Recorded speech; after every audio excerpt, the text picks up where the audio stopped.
willing to listen?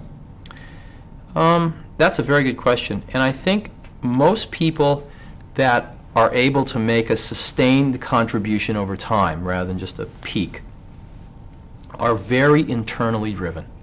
You have to be.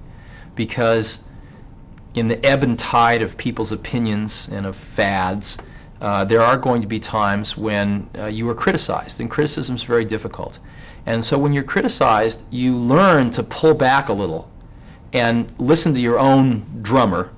And to some extent, that isolates you from the praise if you eventually get it too. The praise becomes a little less important to you, and the criticism becomes a little less important to you in the same measure. And you become more internally driven. And I think Joe Duran has clearly had those experiences and become very internally driven. And I think he felt the bedrock of the truth of his pursuits, and that's what kept him going.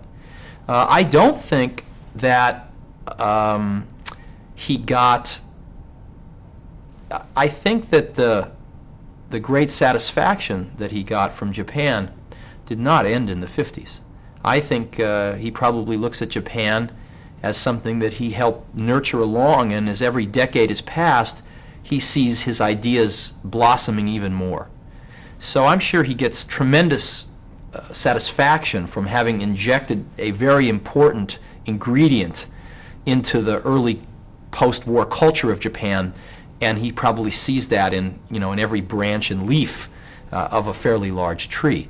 And I think what he's trying to do now is to make sure that he gets that into the future culture of American industry as it rebuilds itself.